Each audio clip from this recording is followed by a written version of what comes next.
Hello Shakespeare fans, and welcome to my analysis and reading of the tragedy of Othello, the Moor of Venice. My name is Williams-Devries from Brisbane, Australia, and I have a postgraduate degree in Shakespeare studies. So, and I've read all of his plays and seen about a third of them on stage. I actually used to work for a Shakespearean theatre company called the New Shakespeare Company. I sold tickets. I wasn't on stage, but I got to know the plays pretty well when they put them on. And I've also been to Stratford upon Avon several times, and to the Globe Theatre in London. So we look at Othello, and it's quite an amazing play. The real star of the play isn't Othello at all, even though he takes the title of the play. It's actually Iago, who is ensign to the Moor.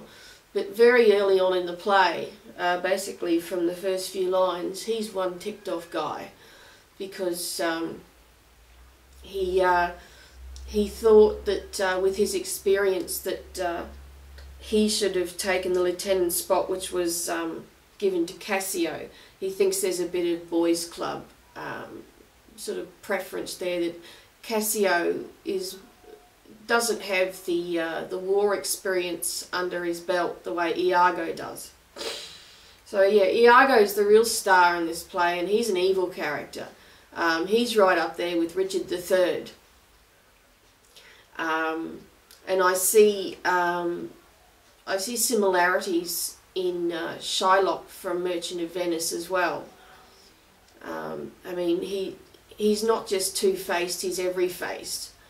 And he's not afraid to use people against each other, turn them against each other, and that's what he does to the Moor. Is that he invents this little, he invents a romance between Cassio and Desdemona, and that's what eventually leads to the Moor killing his wife, as he thinks Cassio's having it off with her, and there's a handkerchief involved. So what I'm going to do is I'm going to read through the play. Now I have a wonderful annotated edition. Look how thick that is. And it's got little things for sort of the old words, that the old archaic words, and also little notes down to the bottom as to some of the references that you know, have been lost in history, but I'll try and make sense of it. So each video is going to be act by act. So and hopefully there'll be more of these.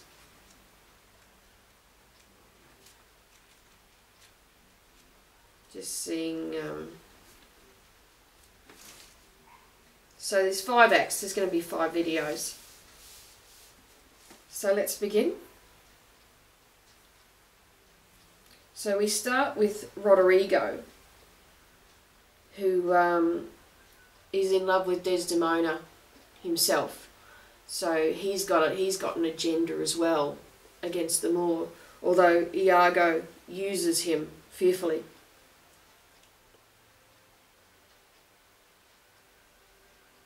So here he's talking to Iago, and he's saying, "Tush, never tell me, or you're kidding. I take it much unkindly that thou, Iago, who hast had my purse as if the strings were thine, should know of this." And they're talking about Desdemona's marriage to Othello. It's funny, this Iago, who hast had my purse, because later on, in a speech by Iago, he says, "Fill thy purse with money," several times. Put money in thy purse, make a lot of money. So it's blood, which is short for God's blood. But you'll not hear me. If ever I did dream of such a matter, abhor me. So he's going, well, yeah, it did happen, you know. If it was a dream, well, you know, I'm telling a lie. Thou toldest me thou didst hold him in thy hate. In other words, you told me that you hated Othello. Despise me if I do not. Which is fairly self-evident. 3 great ones of the city in personal suit to make me his lieutenant, off cap to him. And by the faith of men I know my price, I am worth no worse a place, but he, as ever loving his own pride and purposes, evades them with bombast circumstance. Horribly stuffed with epithets of war, none suits my mediators for Certes, who is a god, says he. I've already chosen my officer, and what was he, forsooth? A great arithmetician, one Michael Cassio, a Florentine. So here he was saying that there were three nobles or elders of the city who would have made Iago Othello's lieutenant. But instead Othello's chosen Michael Cassio, and Iago thinks that Cassio's knowledge of war is purely theoretical. He doesn't have the battle scars or the battle experience under his belt that Iago has. A fellow almost damned in a fair wife. Now there's a discrepancy here because Cassio's not married at this point. He hasn't met Bianca. But it maybe implies that he's a bit of a ladies' man, that never set a squadron, and this is where Iago explains his lack of battle experience, that never set a squadron in the field nor the division of a battle knows more than a spinster. So he has less, he's never sent people out into the field. He has less knowledge of battle than a housewife.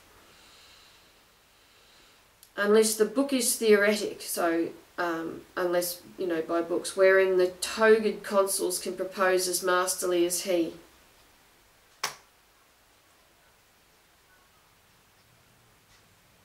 So togaed consuls, accountants.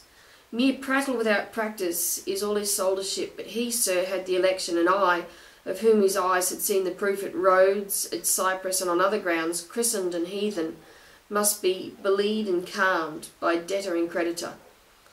I like that, without wind, belied and calmed, although he's not calmed by it at all. In this case it means be calmed.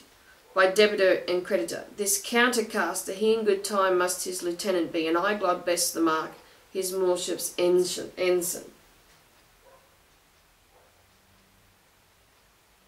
An ensign is something like a standard bearer, and it's the third in command, whereas the lieutenant is second in command. And he's saying that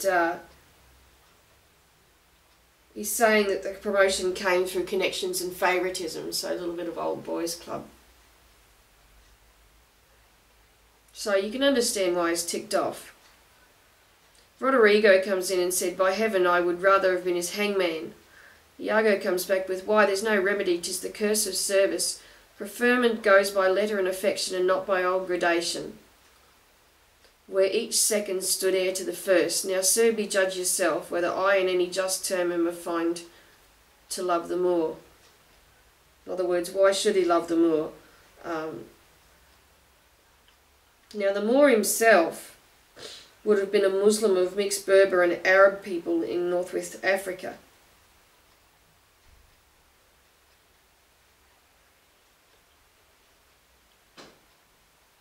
So, and this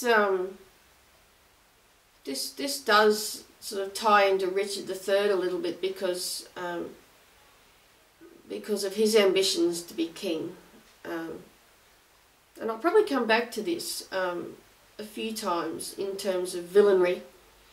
But yeah, Iago can't understand why Cassio's been preferred over him, seeing Iago's had more battle experience. I would not follow him then, says Rodrigo. And Iago comes back. He has more lines than anyone else. It's brilliant. "O sir, content you, I follow him to serve my turn upon him. We cannot all be masters, nor all masters cannot be truly followed. You shall mark many a duteous and knee-crooking knave, that, doting on his own obsequious bondage, wears out his time much like his master's ass, for naught but provender. And when he's old cashiered, whip me such honest knaves. Others there are, who, trimmed in forms and visages of duty, keep yet their hearts attending on themselves, yet throwing but shows of service on their lords." In other words, Iago, really. He's saying that those who, he's quite deprecating of those who follow blindly and who, serve someone well. He'd rather be someone that follows him to serve my turn upon him. So that keep yet their hearts attending on themselves. In other words, they're self-serving, even though they pretend to follow the master. "And by throwing but shows of service on their lords, do well thrive by them, and when they have lined their coats, do themselves homage. These fellows have some soul, and such a one do I profess myself for, sir. It is as sure as you are Roderigo. Were I the Moor, I would not be Iago. In follow him, I follow but myself. Heaven is my judge, not for I love and duty, but seeming so for my peculiar end, when my outward action doth demonstrate the native act and figure of my heart, and compliment extern. 'Tis not long after, but I will wear my heart upon my sleeve, for daws, crows like birds to pick up. I am not what I am." So he's not what he seems. Roderigo comes up with, "What a full fortune does the thick lips owe, if he can carry it thus."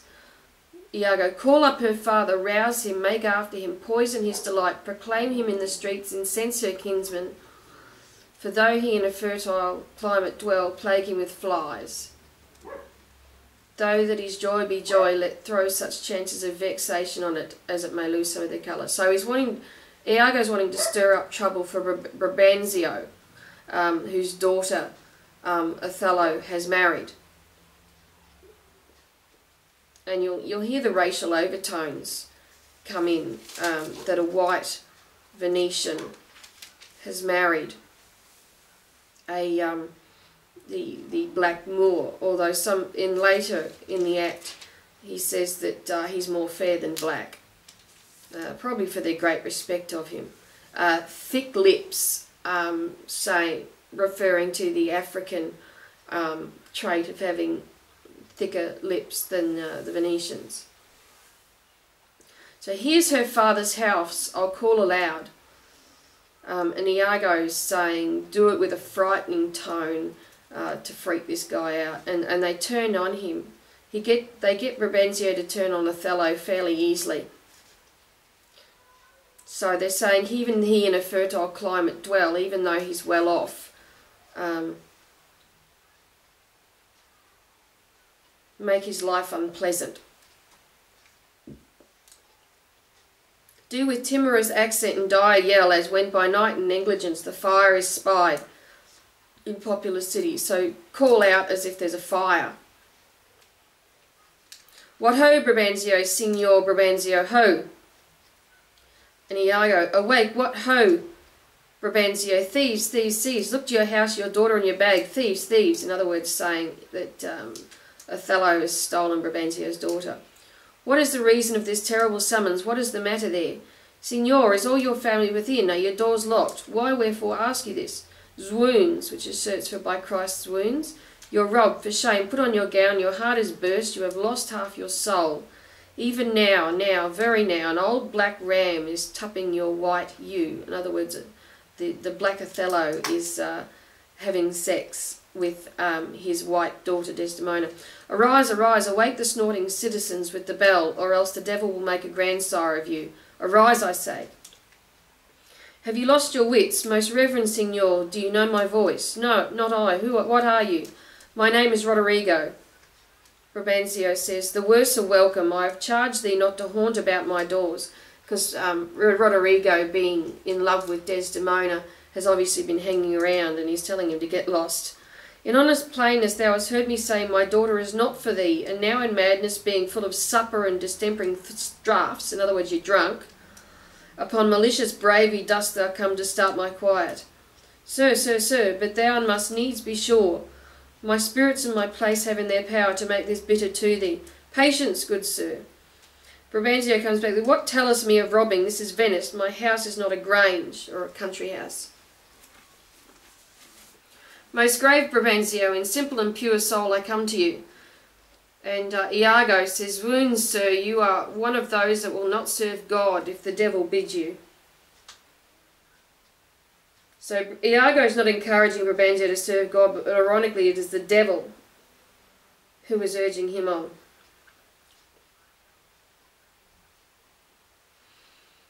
So you're one of those that will not serve God if the devil bid you. Is more likely to follow the devil.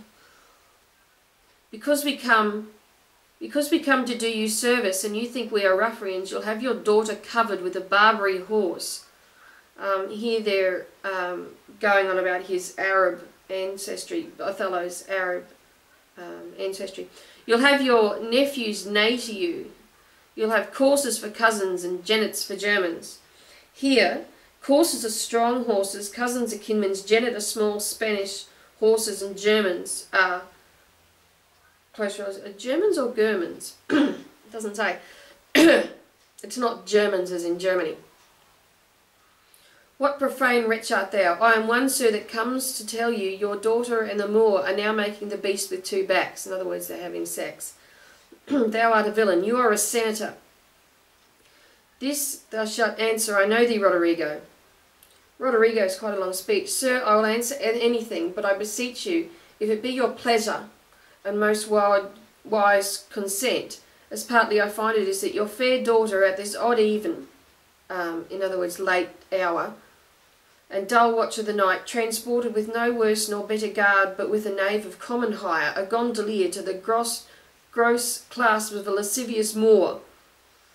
If this be known to you in your allowance, we then have done you bold and saucy wrong. So if you know about this, well, forgive us. But if you know not this, my manners tell me we have your wrong rebuke. Do not believe that from the sense of all civility I would thus play and trifle with your reverence. Your daughter, excuse me, if you have not given her leave, I say again, hath made a gross revolt, tying her duty, beauty, wit, and fortunes in such an extravagant and wheeling stranger." In other words, in a vagabond, referring to the foreigner. "Of here and everywhere straight, satisfy yourself, if she be in her chamber or your house, let loose on me the justice of the state for thus deluding you." Brabantio calls, "Strike on the tinder, ho, give me a taper, call up all my people. This accident is not unlike my dream. Belief of it oppresses me already. Light, I say, light." Iago says, "Farewell, for I must leave you. It seems not meet nor wholesome to my place to be presented as a witness. As if I stay, I shall, against them all." So he doesn't want to be a witness against them all in this case. "For I do know the state, however this may gall him with some check," reprimand, "cannot with safety cast him, for he's embarked with such loud reason to the Cyprus wars, which even now stands in act, that for their souls against another of his fathom they have none." So they want the, even though he's not good enough for Brabantio's daughter, he's good enough to fight for them. He's embarked with such loud reason to the Cyprus wars. Good enough for war, not good enough for the daughter. "To lead their business, in which regard, though I do hate him as I do hell pains, yet for necessity of present life I must show out a flag and sign of love, which is indeed but sign, that you shall surely find him lead to the Sagittary." That's possibly an inn name for Sagittarius, where Othello and Desdemona are staying. Although it could also suggest that Othello himself is depicted as a centaur. because Iago's already likened Othello to a Barbary horse, so the centaur of Sagittarius also has a meaning. Then Brabantio enters with his nightgown, saying, "It is too true and evil, gone she is, and what's to come of my despised time, my lifetime, is naught but bitterness. Now, Roderigo, where didst thou see her? O unhappy girl, with the more sayest thou, who would be a father? How didst thou know 'twas she? Oh, she deceives me past thought. What said she to you? Get more tapers, raise on my kindred." He says to Roderigo, "Are they married, think you?" "Truly I think they are." Brabantio, "How heaven, how got she out? Oh, treason of the blood, fathers, from hence, trust not your daughter's mind, but what you see them act. Is there not charms by which the property of youth and maidhood may be abused? Have you not read, Iago, of some things?" So it's the common dread of every father that the daughter gets married to someone that they don't want them married to. "Call up my brother, oh, would you had had her." In other words, you would have been a better choice. "Some way, some another. Where we may apprehend her in the moor. Roderigo, I think I can discover him if I please. To get good guard, and go along with me. Pray you, lead on. At every house I'll call, I may command at most, get weapons, ho, and raise some special officers at night. Oh, Roderigo, I will deserve your pains, I will reward your efforts." Okay. So, and then Iago shows his two faces in the next act, when he's talking to Othello. So, you've got the introduction.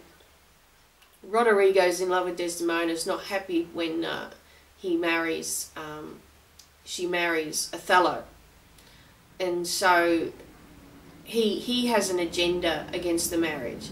Iago has an agenda against the Moor for not making him second in charge. So we've got a very good story on our hands. I'll leave it there for this Act 1, Scene 1, and come back a little later with Act 1, Scene 2.